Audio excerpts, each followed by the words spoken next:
지난주 부활주일을 지내며 이제 한 주간을 보냈습니다.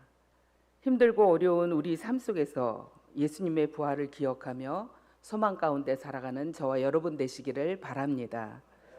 우리는 남들보다 더 좋은 것이 있으면 다른 사람들에게 자랑하고 싶어 합니다.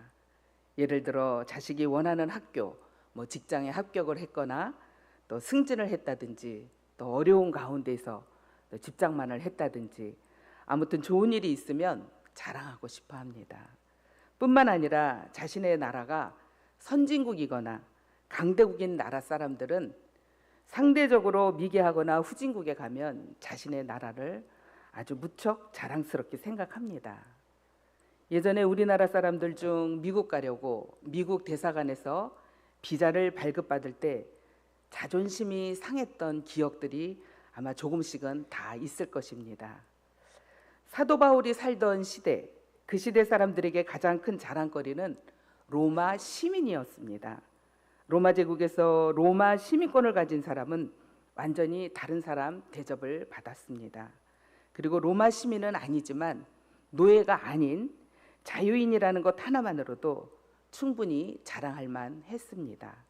그런데 사도 바울은 오늘 본문에서 이 세상 보통 사람들이 자랑스럽게 생각하는 것과는 도무지 비교할 수 없는 엄청난 자랑거리가 있다고 말을 합니다. 그것이 무엇인가 하면 바로 예수 그리스도의 복음입니다. 여러분, 우리는 이 복음을 자랑스럽게 생각하고 있으신지요? 아멘이 너무 작습니다. 다시 한번 여쭙겠습니다. 여러분, 우리는 이 복음을 자랑스럽게 생각하고 있으십니까? 아멘. 물론 복음은 양면성을 다 지니고 있습니다. 일단 가치를 전혀 모르는 사람에게는 이 복음이 고리타분하고 전혀 가치가 없는 것으로 받아들여질 수가 있습니다. 복음은 그 가치를 인정하지 않는 사람들 앞에서는 초라해질 수밖에 없고 때로는 예수님을 믿는다는 것이 부끄럽게 느껴질 수도 있습니다. 그러나 우리가 하나님 앞에 서고 천사들 앞에 섰을 때에 복음보다 더 자랑스럽고 영광스러운 것은 없을 것입니다. 그래서 예수님을 믿는 사람들은 세상 사람들 앞에 섰을 때는 한없이 초라해 보이지만 하나님 앞에 섰을 때는 너무나도 영광스러운 그런 두 가지 모습을 가지고 있습니다. 이때 사도 바울은 우리가 이제 어느 모습을 붙들고 나아가야 할지에 대해서 이야기를 하고 있습니다. 우리가 세상 사람들이 기대하는 모습으로 설 것인지 아니면 영광스럽고 당당한 모습으로 서야 할 것인지를 짧은 오늘 본문 2절에서 기독교의 가장 중요한 진리를 말씀하고 있습니다. 그것이 무엇입니까? 먼저는 복음을 부끄러워하지 않는다입니다. 우리 16절 상반절 한번 보겠습니다. 내가 복음을 부끄러워하지 아니하노니. 네, 사도 바울은 16절에서 내가 복음을 부끄러워하지 아니한다 라고 고백을 하고 있습니다. 이것을 뒤집어 말하면 복음이 세상에서 충분히 부끄러울 수 있고 그리고 무시당할 수도 있다는 뜻이기도 합니다. 즉 복음의 겉모습만 보고 판단하면 세상적으로 대단한 내용이 아무것도 없기 때문에 다른 사람들로부터 충분히 무시당하고 또 업신여김을 당할 수도 있다는 것입니다. 그러나 기독교의 힘은 바로 그 놀라운 반전에 있습니다. 복음을 잘 모르고 판단하면 그럴 수도 있겠지만 실제로는 결코 그렇지 않습니다. 복음 안에는 모든 인간에게 반드시 필요하고 가치 있는 것들이 들어있기 때문입니다. 여러분, 복음의 가치는 상상할 수 없을 정도로 크다는 것을 믿으시는 저와 여러분 되시기를 간절히 바랍니다. 우선 일반 사람들이 생각할 때 복음이 무엇입니까? 십자가에 아무 힘도 없이 못 박혀서 죽은 유대인 청년 예수를 믿으라는 것입니다. 그리고 복음은 그 당시 세계에서 가장 힘이 없는, 가장 힘이 있는 로마인들과는 상관이 없는 그러한 일이었습니다. 사람들은 보통 힘이 있는 사람들이 관심 없어 하는 것에는 그다지 중요하지 않다고 생각을 합니다. 그리고 복음의 내용이 로마에 의해 처형을 당한 죄인 예수를 믿으라는 것입니다. 유명한 현인도 아니요, 훌륭한 학자도 아니요, 죽은 죄인을 믿으라는 것은 결국 우리를 바보로 보는 것밖에는 볼 수가 없습니다. 또한 그 당시 복음을 전하는 사람들도 세상 잣대로 보면 정말 보잘것없어 보였습니다. 학식이 있는 사람도 아니고 사회에서 존경을 받는 그러한 사람도 아니고 직업 없이 온 세상을 떠돌아다니면서 얻어먹으면서 전하는 사람들이었습니다. 거기다가 복음을 또 믿는 사람들 역시 지식인이나 유명한 사람들은 없고 거의가 천민이나 노예나 여자들이었습니다. 그 당시에 여자는 숫자를 세지 않았습니다. 숫자 셀 때 여자는 세지도 않았다는 말씀입니다. 그러니 세상 사람들이 보기에 천한 사람들이 믿는 이 복음은 부끄러운 것이 될 수밖에 없었습니다. 하지만 사도 바울은 내가 결코 부끄러워하지 아니한다 라고 외치고 있습니다. 그 이유가 어디에 있을까요? 복음은 겉으로 보이는 초라한 모습과는 비교할 수 없는 엄청난 내용이 그 안에 들어있기 때문입니다. 사실 복음이 초라하게 보이는 것은 하나님의 엄청난 트릭이고 비밀이기도 합니다. 하나님은 이 세상에서 잘난 체 하는 자 그리고 교만한 자들을 속이기 위해 복음의 포장을 초라하게 했을 뿐이지 그 안의 내용은 결코 조금도 초라하지 않습니다. 또한 사람들이 복음에 실망을 하는 이유가 무엇입니까? 가장 중요한 이유는 현실 문제에 큰 도움이 되지 않는다고 생각을 하기 때문입니다. 많은 유대인들이 예수님을 잘 따라다니다가 떠난 이유도 여기에 있었습니다. 유대인들은 예수님에게 엄청난 능력이 있는 것을 알았어요. 보았습니다. 예수님은 보통 의술로는 절대 고칠 수 없는 병들을 쉽게 치료했습니다. 중풍병자도 고치시고 소경의 눈도 뜨게 하시고 나병도 치료하셨습니다. 심지어는 죽은 자까지 살리셨습니다. 그것도 죽은 지 나흘이 되어 시체에서 썩는 냄새가 풀풀 나는 자를 살리셨습니다. 그리고 예수님은 보리떡 5개와 물고기 2마리로 굶주린 5,000명을 먹이셨습니다. 이 정도 되면 옛날이나 지금이나 예수님은 사람들이 생각하는 신의 반열에 오른 것이나 마찬가지입니다. 예수님은 인간에게 필요한 모든 것을 주실 수 있는 분이십니다. 그런데 그 당시 예수님이 가난한 자들에게 먹을 것을 주시고 병든 자를 치료하시는 일만 하셨다면 어느 누가 감히 복음을 무시하겠습니까? 그러나 예수님은 엄청난 능력을 가지고 당장 유대인들에게 필요한 것들은 주지를 않으셨습니다. 그 대신 오직 인간의 죄의 문제만을 말씀하시고 그 죄를 해결해야 한다고 하시면서 십자가의 길로 자진해서 걸어가셨습니다. 그래서 사람들은 기독교가 실패한 사람들의 종교다, 부끄러운 사람들의 신앙이다 이렇게 생각을 했습니다. 그럼에도 불구하고 사도 바울이 복음을 부끄러워하지 않는 이유가 이것입니다. 16절 중반부에 있습니다. 우리 다 같이 함께 보겠습니다. 이 복음은 모든 믿는 자에게 구원을 주시는 하나님의 능력이 됨이라. 아멘. 사도 바울은 자신이 복음을 자랑스럽게 생각할 수밖에 없는 이유를 이렇게 설명하고 있습니다. 이 복음은 모든 믿는 자에게 구원을 주시는 하나님의 능력이 됨이라. 여기서 관심 있는 단어는 구원입니다. 그러면 복음이 사람을 구원한다고 할 때 그 구원은 어떤 것일까요? 하나님께서 우리를 구원하시는 것은 우리 생각보다 훨씬 더 근본적이고 본질적인 것입니다. 일단 우리가 생각하는 구원은 사람의 생명은 이 세상에서 일단 끝나는 것을 전제하고 있습니다. 그렇죠? 그러나 하나님께서 보시는 구원은 이 세상에서의 살고 죽는 것뿐만 아니라 죽고 난 후에도 살고 죽는 것이 있다는 말씀입니다. 이 세상에서 오래 사는 것, 그것은 단지 생명 연장에 불과합니다. 그러면 복음이 우리에게 주는 것은 무엇입니까? 우선 복음은 우리 인간들의 운명을 바꾸어 놓습니다.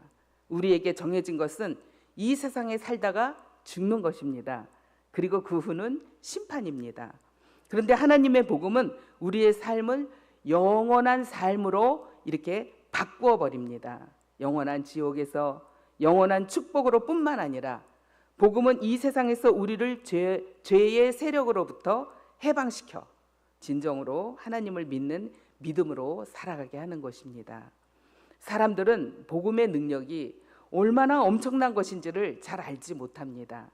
그러나 죄에 빠져 인생을 망치고 귀신 들려 고통받고 알코올 중독이나 여러 중독증에 여러 가지 환경으로 말미암아 폐인되었던 자가 믿음으로 돌아서면 예수 그리스도의 복음 외에는 그 어느 것으로도 인생의 문제를 해결하지 못한다고 고백하고 또 고백할 것입니다. 복음은 망쳐버린 우리의 인생을 되살아나게 합니다. 복음은 미신과 정욕에 빠져서 이미 끝장난 우리의 인생을 다시 살아나게 합니다. 복음은 우리를 새로운 삶으로 인도하십니다. 여러분, 예수 그리스도의 복음을 부끄러워하지 않는, 그래서 죄에 빠진 우리의 인생을 건져주신 하나님께 우리의 모든 삶을 올인하는 저와 여러분들이 되시기를 간절히 바랍니다. 마지막으로 복음의 특징 두 가지를 살펴보겠습니다. 첫째는 구원을 얻는 데 필요한 조건입니다. 무엇을 얻는데요? 구원을 얻는 데 필요한 조건이라는 거예요. 어떻게 하면 이 놀라운 구원을 이룰 수 있느냐 하는 것이 복음의 아주 중요한 내용입니다. 또 두 번째는 구원을 얻는 결과가 어떻게 되느냐 하는 것입니다. 구원을 얻는 조건은 오직 하나, 믿음뿐입니다. 그리고 구원을 얻는다는 것은 단지 영원한 저주에서 벗어나는 정도가 아니라 이제 하나님의 모든 것을 상속하는 상속자들이 된다는 것입니다.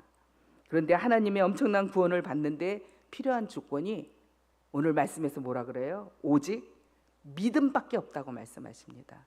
오직 믿음밖에. 그렇다면 여기서 믿음이라고 할 때 도대체 무엇을 믿으라는 것입니까? 가장 중요한 것은 하나님의 말씀을 믿는 것입니다. 무엇을 믿는다고요? 하나님의 말씀을. 오직 성경에서 하나님이 하신 말씀만 옳다는 것을 믿어야 된다는 것입니다. 성경에서 하나님이 하신 가장 중요한 말씀은 우리가 흙으로 만들어진 피조물이기 때문에 하나님 말씀에 복종해야 하고 복종해야 한다는 것입니다. 그리고 십자가에 못 박혀 죽으신 그 예수님이 하나님의 아들이시다. 이것을 믿고 그가 내 죄를 대신해서 죽었다. 이것을 믿으면 하나님께서 영생의 복을 주신다고 모든 사람들에게 약속을 하셨습니다. 그런데 만일 이것을 믿는 것이 너무도 간단해서, 너무 간단하잖아요. 믿으면 된다 하니까 너무 간단해서 자기 노력이나 공로로 믿으면 어떻게 될까요? 구원을 얻는데 실패하고 맙니다. 실패한 대표적인 두 가지 경우가 유대교와 로마 천주교입니다. 유대인들은 하나님 말씀만 믿는 것은 너무 시시하다고 생각을 했어요. 그래서 하나님 말씀은 제쳐놓고 자기들 생각대로 종교적 행위에 많은 비중을 두었습니다. 금식도 많이 하고 11도도 많이 바치고 안식일도 철저하게 지키면서 율법에는 통달했습니다. 하지만 이렇게 하면 할수록 그들은 미움, 중오심만 점점 심해져서 나중에는 엄청난 죄를 저지르는 자리까지 나아가게 되었습니다. 바로 자신들을 구원하러 오신 예수님을 그 흉한 십자가에 못 박아 죽였습니다. 로마 천주교도 마찬가지입니다. 그들은 행위를 강조했습니다. 그래서 많은 고행을 하고 선행을 하며 종교적인 열심만 내었습니다. 그랬더니 구약의 유대교와 같은 똑같은 증세가 나타났습니다. 종교개혁가 마틴 루터는 아무리 종교적 노력으로 구원에 이르려 해도 영혼의 만족을 얻을 수가 없었습니다. 그는 결국 로마서 1장 17절을 묵상하는 가운데 오직 믿음으로 구원을 얻는다는 것을 깨닫게 되었습니다. 여러분, 우리가 구원받을 수 있는 길은 오직 믿음밖에 없음을 믿으시기 바랍니다. 자신의 공로가 들어가면 절대로 구원에 이를 수가 없습니다. 구원의 길이 좁은 문 이유가 바로 여기에 있습니다. 자신의 모든 자랑과 공로를 버리고 오직 십자가에 못 박히신 예수님을 하나님의 아들로 믿을 때 구원이 있습니다. 이렇게 할 때 예수님과 나 사이에 이제 의의 교환이 이루어지는 것입니다. 의. 즉 나의 모든 허물과 죄는 예수님에게로 가고, 그리고 예수님의 의는 나에게로 넘어오고, 이렇게 되는 것입니다. 오직 예수 그리스도를 믿음으로 말미암아 예수님의 의를 나의 의로 소유하는 저와 여러분들이 되시기를 간절히 바랍니다. 마지막으로 우리가 믿고 난 후에는 어떻게 되는지를 좀 한번 보겠습니다. 17절 상반절을 읽겠습니다. 17절 상반절 시작. 복음에는 하나님의 의가 나타나서 믿음으로 믿음에 이르게 하나니. 아멘. 우리가 예수님을 믿고 난 후에는 믿음으로 새 사람이 된다는 것입니다. 믿음으로. 여기서 새 사람은 엄청나게 중요한 여러 가지 의미들을 가지고 있습니다. 사도 바울은 로마서 여러 장에 걸쳐서 이제 그 의미를 이렇게 이야기합니다. 새 사람은 일단 완전한 의인은 아니지만 의인의 자격을 얻는다. 뭐를 얻는다고요? 자격. 여러분, 그러니까 의인이 아니고 의인의 자격을 얻는다는 것입니다. 믿는 사람들 마음속에도 여전히 혈기, 거짓말하는 본성, 악한 습관들이 남아 있습니다. 그러나 하나님은 우리의 상태를 보시지 않고 예수님의 상태를 보시기 때문에 의롭다고 인정을 하시는 것입니다. 우리는 이 사실을 믿고 살아가기만 하면 됩니다. 즉 하나님은 우리의 허물과 죄를 묻지 않으시고 예수님과 결산하시기 때문에 우리가 예수님만을 믿고 의지하며 나아갈 때 절대로 심판을 받지 않는다는 것입니다. 오직 예수님만을 믿고 의지하여 심판의 길을 면하는 저와 여러분들 되시기를 간절히 바랍니다. 17절 끝부분을 좀 보겠습니다. 오직 의인은 믿음으로 말미암아 살리라 함과 같으니라. 아멘. 이 말씀은 구약 하박국서를 인용했습니다. 유다가 바벨론에 망하는 일이 일어나더라도 하나님을 믿는 의인들은 끝까지 믿음으로 이겨내야 한다. 이겨내야 하기 때문에 이 말씀을 하신 것입니다. 우리가 이 세상에 살면서 언제나 좋은 일만 일어난다면 얼마나 좋겠습니까? 그런데 좋은 일만 일어나지는 않습니다.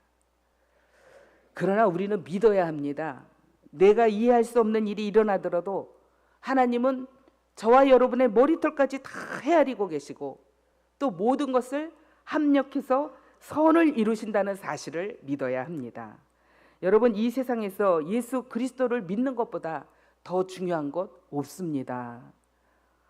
아무리 바쁘게 살고 내가 다 이룬 것 같고 내가 다 가진 것 같아도 절대로 예수님을 믿는 것보다 더 중요한 것은 없습니다. 예수님을 믿는 것보다 더 진지하고 깊이 있는 사람으로 만드는 그러한 것도 없습니다. 또한 예수님을 믿는다는 것은 더 어렵고 더 힘들고 고난의 길을 가는 것입니다. 예수님 믿으면 막 복 받는데 사람들이 많이 그렇게 얘기하죠. 물론 우리가 복을 받습니다. 그렇지만 예수님이 고난의 길을 가셨기 때문에 우리도 예수님을 믿는다는 것은 어렵고 힘든 그 고난의 길을 우리도 동참해야 합니다. 그러나 믿음의 결과는 너무나도 엄청난 것입니다. 이 세상의 재물, 지식, 권력을 다 가진다 하더라도 구원을 받지 못하면 그의 인생은 실패한 것이며 완전히 망한 것입니다. 말씀을 정리하겠습니다. 사도 바울은 오늘 말씀에서 복음을 부끄러워하지 않는다. 아주 자랑스럽게 말했습니다. 이 복음이 모든 믿는 자에게 구원을 주시는 하나님의 능력이기 때문입니다. 또한 예수 그리스도로 말미암아 죄인된 우리를 의인으로 삼아 주셨습니다. 그러니까 의인의 자격을 주셨습니다. 우리는 정말 이 놀라운 자격과 구원을 주신 하나님께 감사드릴 것밖에는 없습니다. 오직 믿음으로 말미암아 의인된 우리는 이 땅에 사는 동안 예수 그리스도의 구원의 복된 소식을 날마다 전해야 하는 사명이 있습니다. 뭐 싫든지 좋든지 우리는 전해야 합니다. 여러분, 이 화창한 봄날 예수 그리스도의 구원의 복된 소식을 전하는 자로 늘 기쁘게 그리고 바쁘게 사시는 저와 여러분들이 되시기를 주님의 이름으로 간절히 기원합니다. 아멘. 기도하겠습니다. 하나님, 오늘 거룩한 주일 저희들을 성전에 불러 모아 주시고 귀한 말씀을 주시니 감사합니다. 우리는 자신이 가진 것을 자랑하고 세상 것 소유한 것에 대하여 기뻐합니다. 하지만 오늘 주신 말씀에서 우리가 이 땅에서 자랑스럽게 생각하는 것과는 비교할 수 없는 엄청난 자랑거리가 있음을 깨달았습니다. 바로 우리가 믿는 예수 그리스도의 복음임을 깨달았습니다. 우리가 이 복음으로 말미암아 새롭게 변화받음을 믿고 나아가게 하옵소서. 또한 이제는 어디서든지 자랑스럽게 이 복음을 전하는 우리 모두가 되게 하여 주옵소서. 감사드리며 예수 그리스도의 이름으로 기도합니다. 아멘.